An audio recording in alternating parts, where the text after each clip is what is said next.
Bismillahirrahmanirrahim. Assalamualaikum warahmatullahi wabarakatuh. Apa khabar semua anak-anak murid Ustazah? Bertemu lagi kita hari ini dengan tajuk yang sama, iaitu jenis-jenis dosa.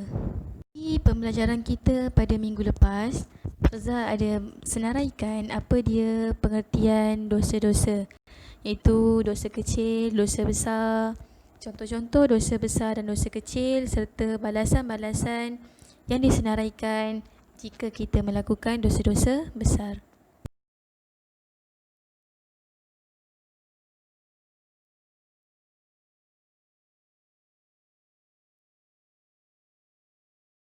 Untuk pembelajaran kita hari ini, Ustazah akan bacakan dahulu standard kandungan dan standard pembelajaran kita untuk minggu ini. Okey, standard kandungan kita pada hari ini ialah memahami dan meyakini konsep asas dosa kecil dan dosa besar. Standard pembelajaran pula ialah menguraikan cara menjauhi dosa kecil dan dosa besar dan menganalisis faedah orang yang menjauhi dosa kecil dan dosa besar.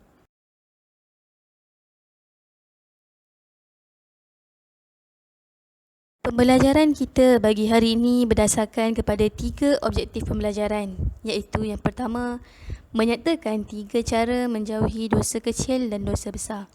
Yang kedua, menyatakan 3 cara menghapuskan dosa kecil dan dosa besar.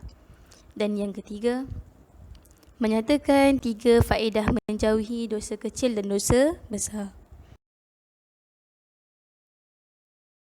Baiklah, marilah kita teruskan pembelajaran kita hari ini dengan objektif yang pertama.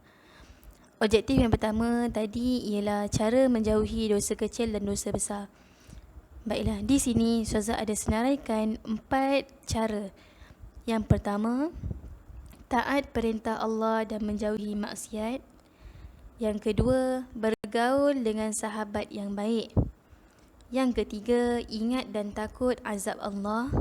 Dan yang keempat, mohon dengan Allah dari hasutan syaitan dan hawa nafsu.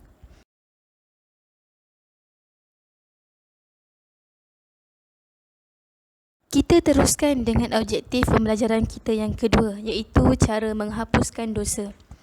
Secara umumnya, ada 2 cara untuk menghapuskan dosa, iaitu pertama, mohon keampunan dengan memperbanyakkan istighfar, iaitu astaghfirullahalazim allazi la ilaha illa huwal hayyul qayyum wa atubu ilaih. Dan yang kedua, mohon maaf jika melakukan kesalahan dengan manusia. Di sini juga disenaraikan cara menghapuskan dosa terbahagi kepada 2, iaitu dosa kecil dan dosa besar. Perbezaan cara menghapuskan dosa mengikut perbuatan, contoh dosa kecil dan contoh dosa besar.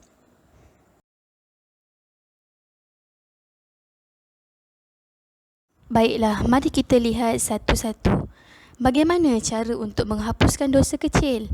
Di sini disenaraikan 3 cara menghapuskan dosa kecil. Yang pertama, melakukan amalan fardu ain dan sunat. Yang kedua, melakukan kebajikan. Yang ketiga, menjauhi dosa besar. Manakala cara untuk menghapuskan dosa besar ialah bertaubat. Tapi di sini disenaraikan 4 cara bertaubat. Pertama, menyesali dan benci perbuatan dosa tersebut. Yang kedua, meninggalkan perbuatan dosa tersebut. Yang ketiga, tidak mengulangi dosa tersebut. Dan yang keempat, menebus kesalahan yang dilakukan.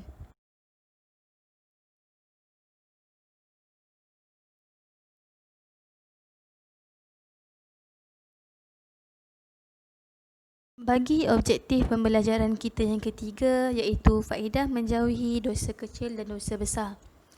Di sini disenaraikan 5 faedah yang akan kita perolehi jika kita menjauhi dosa kecil dan dosa besar. Yang pertama, hati selalu tenang. Yang kedua, memperoleh kehidupan yang baik. Yang ketiga, mencapai kebahagiaan di dunia dan di akhirat. Yang keempat, beroleh syurga dan dijauhkan dari neraka. Dan yang kelima, mendapat rahmat dan keberkatan. Kesimpulan bagi pembelajaran kita hari ini ialah berdasarkan 3 objektif. iaitu cara-cara menjauhi dosa kecil dan dosa besar, menyatakan 3 cara menghapuskan dosa kecil dan dosa besar, menyatakan faedah menjauhi dosa kecil dan dosa besar. Semua murid boleh lihat slide, tengok video tersebut untuk mengetahui apa yang kita pelajari pada hari ini. Semoga kita semua dijauhkan daripada segala perbuatan dosa kecil dan dosa besar, dan kita sama-sama memperbanyakkan amal kebajikan kita untuk kita memperolehi syurga. Baiklah, sekian sahaja daripada Ustazah. Assalamualaikum warahmatullahi wabarakatuh.